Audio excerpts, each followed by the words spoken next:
조갑제TV 시청자 여러분 안녕하십니까. 2021년 4월 5일 오후 6시입니다. 오늘 오후 2시에 박영선, 오세훈 두 후보 사이의 마지막 TV 토론이 있었습니다. 한국방송기자클럽이 주최한 토론회에서 두 사람은 인신공격에 가까운 아주 극언을 주고받기도 했는데, 여기서 제가 좀 바로잡아야 할 부분이 있어서 그 대목만 뽑아서 설명을 드리겠습니다. 먼저 박영선 후보가 오세훈 후보에게 들이댑니다. 자, 이거 한번 보시죠 하면서 정광훈 목사 주최 문재인 탄핵 국민대회에서 오세훈 후보가 연설을 하는 사진을 보여줍니다. 오세훈, 네. 박영선 후보, 태극기 집회와 함께 합니까?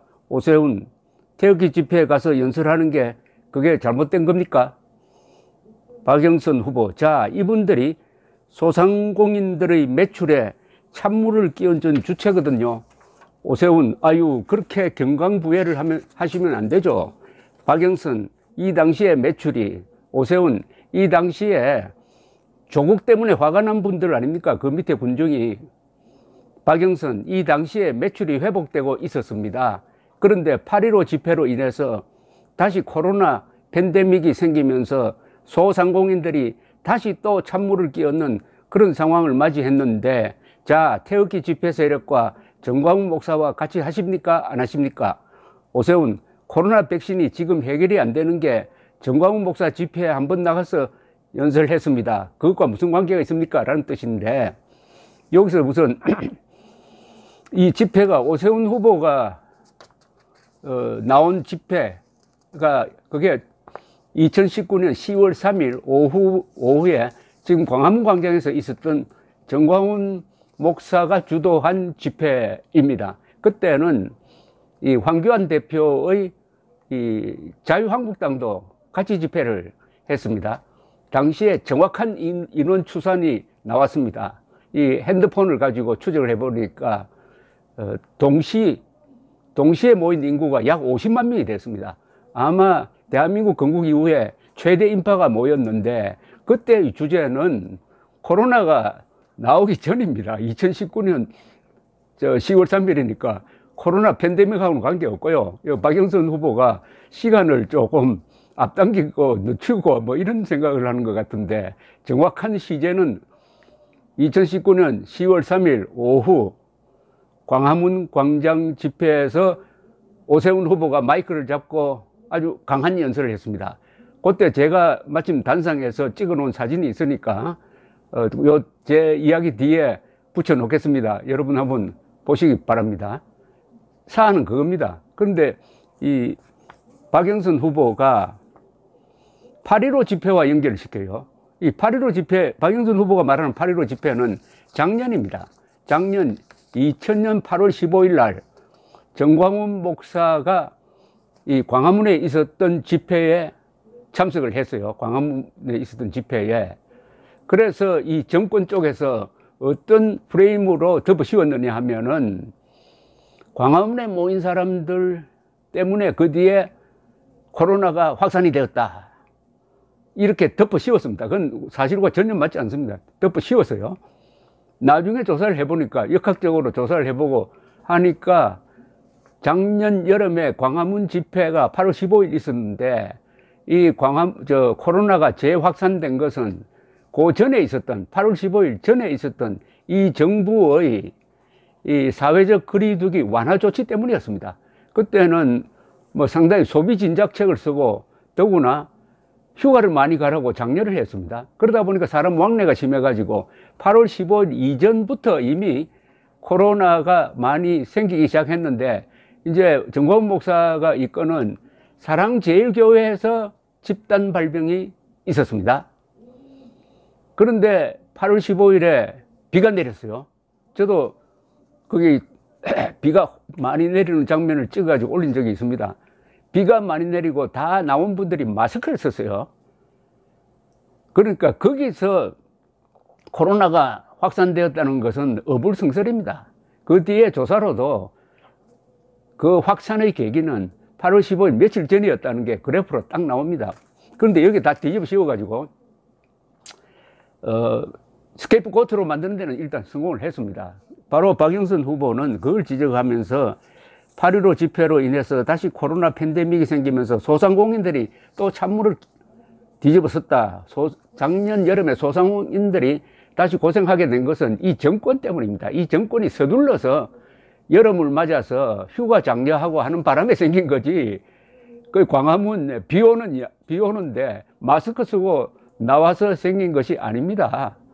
그런 주장을 하고 있는데 이건 오세훈 후보에게 따질 문제가 아니죠. 오세훈 후보는 작년 8월 15일 집회에 나오지도 않았습니다.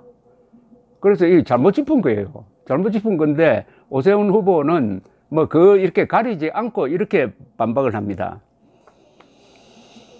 그 다음부터는 이제 논점이 독재자로 넘어갑니다. 박영선, 네, 뭐라고 하셨죠? 오세훈, 그때 문재인 대통령은 독재자라는 말을 했습니다. 박영선, 독재자의 의미가 뭡니까? 오세훈, 야당을 무시하는 거죠. 박영선, 야당을 무시하면 독재입니까? 오세훈, 그리고 국민의 의사를 무시하는 거죠. 박영선, 국민의 의사를 무시하면 독재입니까? 오세훈, 그렇지 않습니까?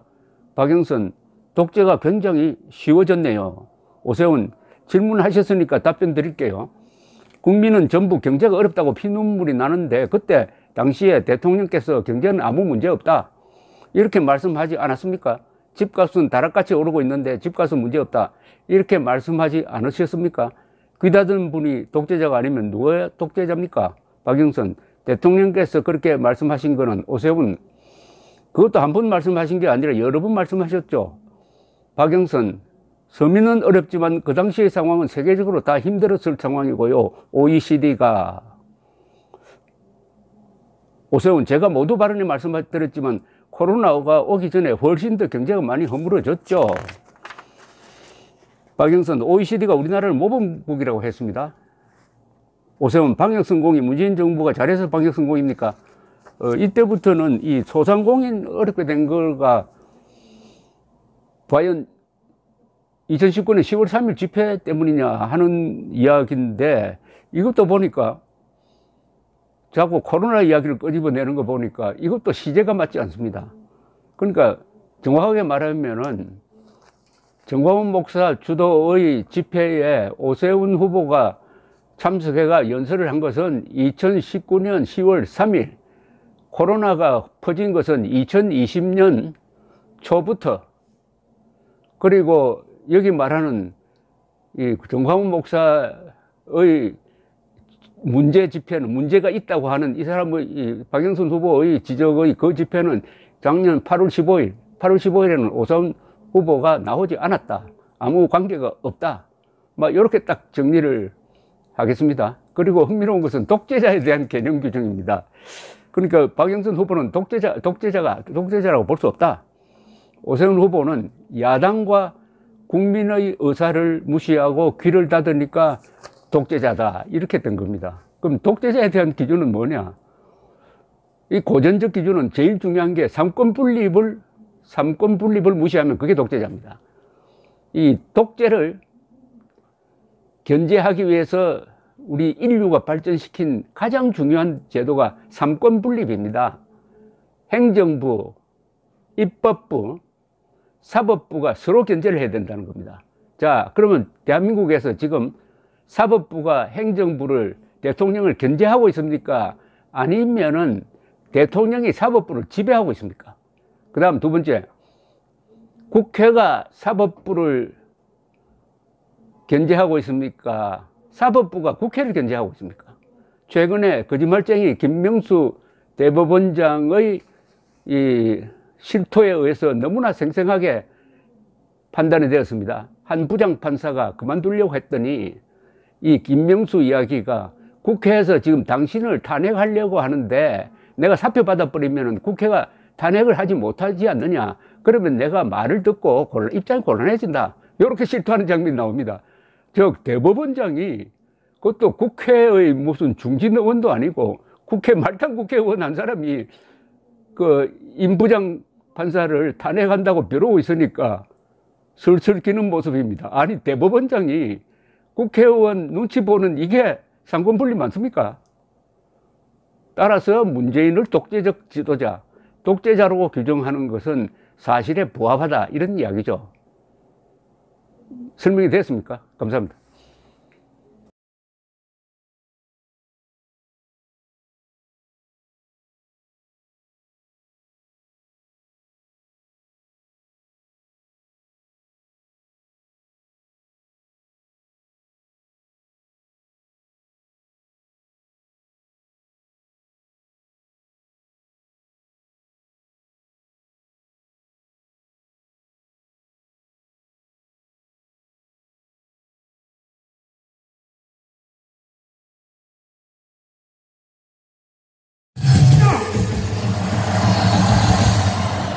집권자가 불의로 정의를 뒤덮는다면 국민들은 저항할 당연한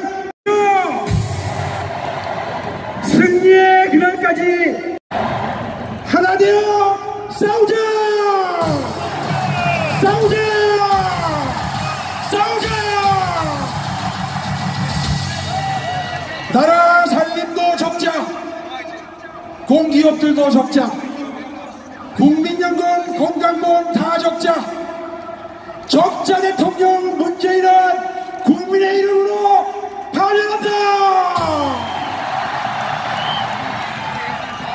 이 모든 적자는 우리의 사랑하는 아들, 딸, 미래 세대에 엄청나게 무거운 짐이 될 것입니다. 반청년 대통령, 반미래 대통령 문재인은 무릎 꿇고 청년들에게 사죄하고 당장 물러가라! 승리의 그날까지 하나 되어 싸우자! 싸우자! 싸우자! 대한민국 국민을 내 편 내 평으로 두동강에서 불효시킨 죄를 묻는다. 문재인! 헌정 6인죄로 당신을 파면한다! 마무리하겠습니다. 헌정유린 대통령, 국민무시 대통령, 적자 대통령, 반청년 대통령, 반미래 대통령, 분열의 대통령, 대한민국 역사상 최악의 대통령 문재인을 국민의 이름으로 반영한다! 물러가라! 물러가라! 물러가라! 감사합니다!